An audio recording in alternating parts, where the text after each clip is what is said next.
Howdy, PyOhio. Thanks for tuning in to Story Time at PyOhio 2023. I'm really excited to get to read to you the latest by Dunder Seuss, Mommy, How Are Objects Made? So, let's dive in, shall we? As little Leo Python was tucked up in his bed, "Mommy, how are objects made?" is what he said.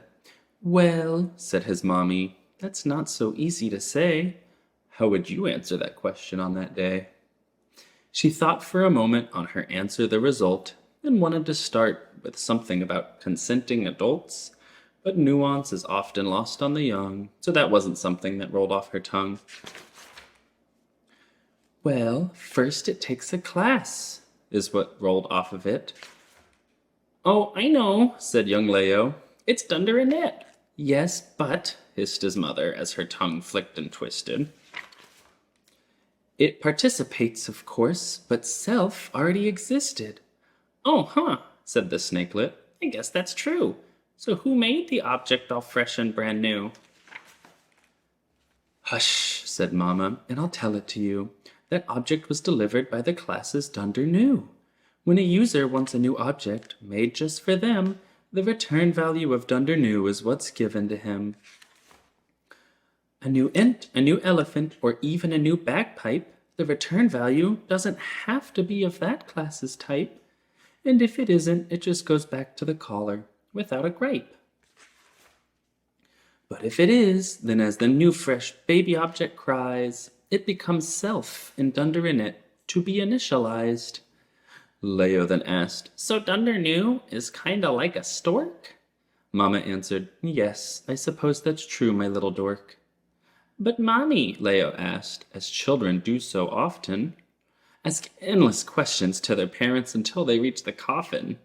"Who calls these methods? Who invokes Dunder new and init for me when I type a class's name in a pair of parentheses?"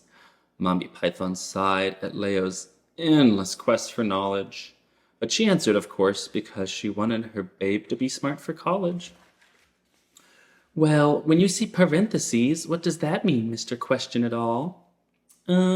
Said Leo, and after a long pause, "I think a function call?" "That's right, my dear." Mommy Python was proud of his response. And to understand what function exactly takes a bit of nuance.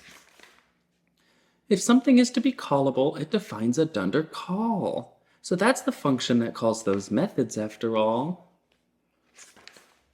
Leo continued to question, "But isn't Dunder call a class's magic method? So what's the callable object here that is being requested?" Momma Python exhaled, took a very long pause, then took off her glasses. Everything comes from something. Objects come from classes. Classes are objects too, so they come from metaclasses. The type class itself is the most common metaclass of all.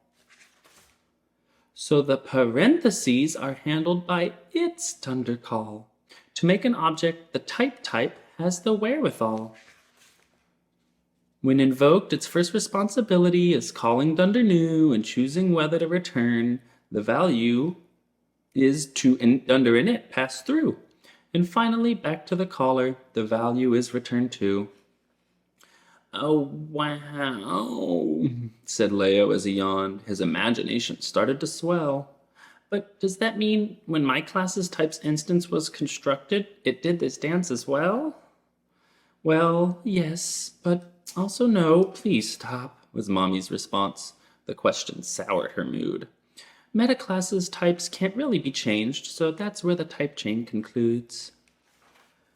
Now, since thinking about metaclasses very often raises one's cortisol, Momma Python was relieved to see at last Leo's eyelids fall. And so, my friends, please do take it from Leo's sweet, wonderful mum. It's probably best not to think about exactly where objects come from. The end. Thank you for tuning in and listening. Have a great rest of your conference.